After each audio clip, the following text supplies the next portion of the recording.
Well, hello and welcome back to the Contemplation Cafe. This is Paul, your host, as always, inviting you to come inside, pull up a chair, and have a think or two. And as promised, we're going to talk about Lot.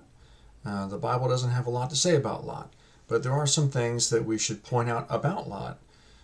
Kind of interesting, kind of a head scratcher. Again, we still only know in part, and we only prophesy in part. And there's some stuff in here with Lot that we don't have all the answers for.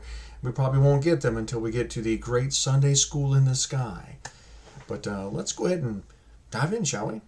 I found it interesting because this actually came through my own personal reading. So I'm back through the Bible again. I'm currently in the book of Acts in the New Testament and going through Genesis in the Old. And so this is where it just kind of popped up here with the story of Lot. Now, Lot, of course, was Abraham's nephew, and they lived together over in Mesopotamia. Lot actually came in on Abraham's journeys with him into the land of Canaan. When there was a famine in the land, Lot went with Abraham to Egypt. The Bible doesn't say that, but when they came out of Egypt, it does say that Lot came out with him, so he was there. So that means that also that Lot was there for Genesis 12, where God showed up Abraham and gave him that great promise. He went through all of those things. Now, when they came back into the land, they were very wealthy. They were large cattle and sheep, whatever they had huge herds, a lot of people. So these were just two giant economic forces. And as they came into the land of Canaan, they realized, hey, we don't want to fight and quarrel with one another. We're relatives. If I tell you what, Lot, you pick out whatever you want to go to. If you go this way, I'm going to go that way. If you go this way, I'm going to go that way. And so Lot looked over and saw the plain of Jordan, and it was well watered and looked really cool. So he's like, hey, you know what? I'm going to stay there. And off he went. So Abraham went the other direction and just goes on from there. So eventually we get into Genesis 18, and then we come to find out also along the way that Lot eventually pitched his tent toward Sodom. We'll find out later that Lot ended up living in Sodom. Now, I'd like to think that if there was a town who had a reputation of being exceedingly wicked, or maybe in their case they just called it Sin City, and whatever happens in Sodom stays in Sodom, I don't know. You'd kind of go, well, maybe I really shouldn't live there. So I'm not sure what the attraction was or what the compulsion was that, just living out in that cool plain area where there's lots of green grass. Maybe, I don't know what the difference was. And maybe he was tired of living in a tent and said, hey, we should go live in the city and be one of them city slickers instead. Don't know. Anywho, in Genesis 18, God stops by Abraham's place in the afternoon for a little snack action. God then reveals to Abraham that, hey, I'm getting a bad report from Sodom, and I'm gonna go check it out for myself. And if what I heard was true, I gotta do something about that, because that's just who I am. That's what I do. Abraham then begins to intercede for the city of Sodom on behalf of his nephew Lot. Goes from 50 righteous down to 10. God says, fine, you know what? If I find 10 righteous, I'll spare the city. Angels get sent on ahead. The angels show up. They come in there in chapter 19, right about the sunset. Lot sees them, and how Lot knows they're angels, I have no idea, because they weren't bright and shiny. They looked like a regular person. They had taken on a human form. But he brings them into his house. Meanwhile, the people of Sodom knew that those were angels. Don't know how they knew those were angels either. But then they come knocking on the door. Oh, hey, Lot, I see you got some visitors with you. Why don't you bring them outside? And we're going to have some fun with them. We're going to take them over to the carnal coitus carnival and have some fun with them. And Lot's like, hey, that's not a good idea. You don't want to do that's bad. You don't want to do that. Don't behave so wickedly. Look, I got 2 virgin daughters here. They haven't known anybody. Take them to the carnival instead. And so at this point, they said, oh, who are you to judge us? You come here from out of nowhere, you're a foreigner, and now you're telling us what to do and not to do. And I tell you what, after we get done with them, we're going to take care of you. And at that point, the angels jump in, haul him back in the house. They strike the crowd with blindness. And of course, the funny thing is here in verse 11, They wearied themselves trying to find the door. So we'll stop right there for just a second, just as an aside. If you suddenly were struck blind, would you continue trying to do the thing that you were doing before you were struck blind? Like if you were driving a car and you were struck blind, would you continue to try and drive the car? Or if you were flying an airplane and you were suddenly struck blind, would you continue to try and fly the airplane? Or would you be freaking out over the fact that you are blind and you can't see? But the people of Sodom were so depraved and so wicked that even though they had been temporarily struck blind, they were still trying to find their way into Lot's house to grab a hold of these angels and take them off to the carnival. And that tells you how bad they were. These are some wicked people.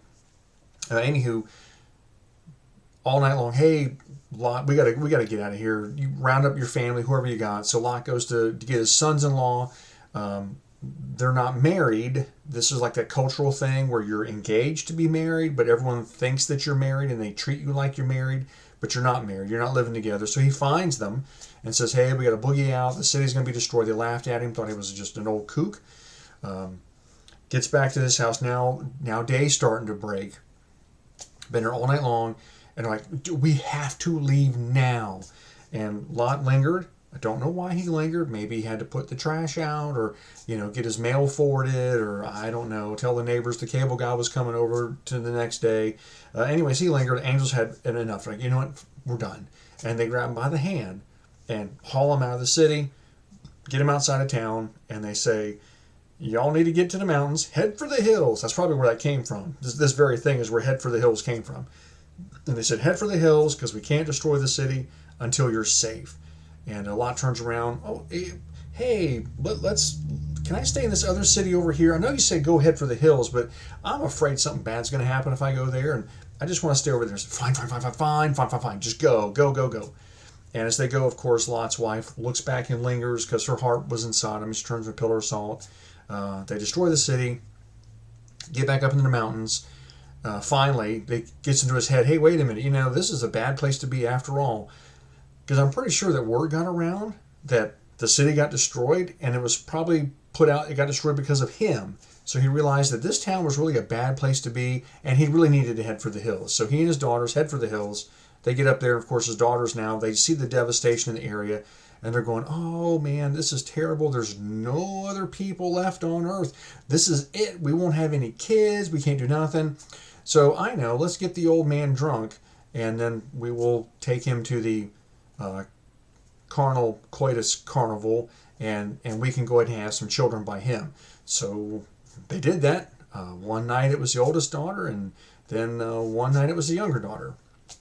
And of course they got knocked up, and they gave birth to two sons who turned into two of the worst nations that were there in that area. They were given over to idolatry and devil worship and human sacrifice, all kinds of cool stuff.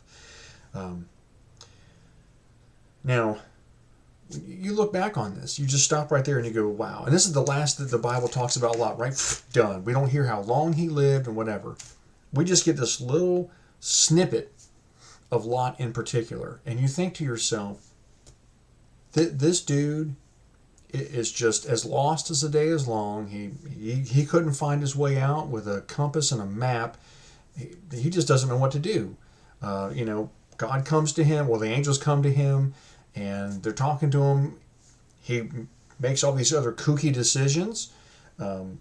He disobeys them. He disregards them. And then does these things with his daughters. And I'm not sure how complicit or how cognizant he was in all of those events, because I've never been that kind of snocker before in my life, so I couldn't tell you. But somewhere along the way, you'd kind of think, when they keep saying, here, Dad, have another bottle of wine, somewhere you're like, no thanks, I've had enough. But anywho, so all this bad, horrible stuff happened. Obviously, Lot had just made one bad decision after another, after another, after another. But the weird head scratcher is, you get over to 2 Peter chapter 2, 3 times in 2 verses, Peter says that Lot was righteous. Isn't that crazy? A total head scratcher. You look at this, how in the world could this guy be righteous? How? How is it even possible? And in studying through this, I've been praying about it and going back through it again. And first and foremost, we have to realize, one, we don't know how long he was alive. Obviously, he was with Abraham for a good portion of all of this. So Lot probably lived 100-ish years. It's reasonable to infer that from the text. We have just a snippet of Lot's life, because we have a little bit here and there, nothing crazy over there, but then Sodom, boom, boom, boom, boom, boom, boom. We don't know what he did after all this other stuff had happened, because the Bible just goes silent. So we really have to kind of back it up. Look at Abraham. Abraham believed God, and it was accounted to him for righteousness. Well, in order for Lot to be considered righteous, he would have had to have come to some sort of a place like that with Abraham, where he believed God. And I'm sure that all of this time that, he heard about God from Abraham, he was a witness to all these things. So Lot was exposed to God just as Abraham was. So I have no doubt that somewhere in here that Lot too came to that same place that Abraham did, where he believed God and it was accounted to him for righteousness, because Peter says he's righteous. Okay? Can't argue with that. As much as this drives you nuts,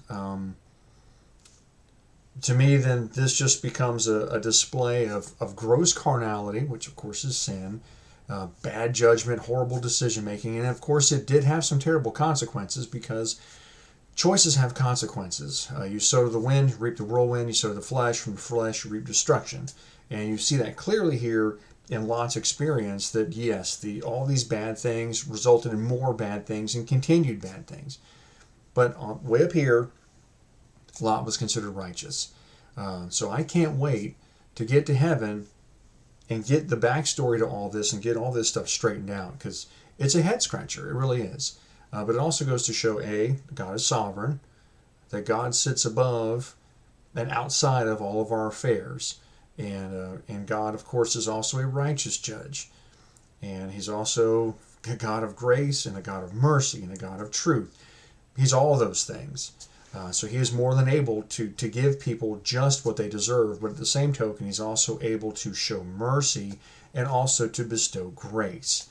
And you see that all throughout the scriptures. So Lot at some point was a recipient of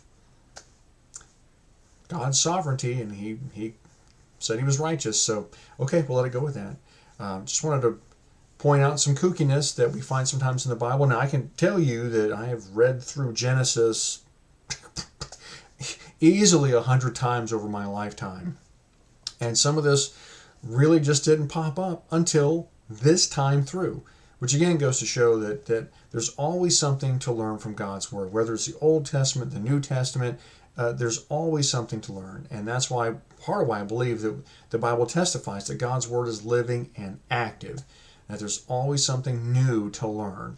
It doesn't mean it's a new revelation. I mean, we're not tacking on pages to the back of the book. There's always things to learn that are new about hearing what's going on here. So I want to encourage you to get back in that Bible. If you started off with a New Year resolution, I'm going to read my Bible and whatever, and it kind of fell by the wayside, just blow the dust off that thing and get started again, because you just never know what you're going to find. And I always pray before I read my Bible. I always pray and ask God to breathe on that word, make it come alive. And literally, I've had experiences reading God's word where it seemed that the words just jumped up off the page, and the Bible just reached out and grabbed me with both hands and gave me a shake. I guess I needed it, but I've seen that time and time and time again. So with that all being said, thanks again for stopping by the Contemplation Cafe, and we'll see you again next time.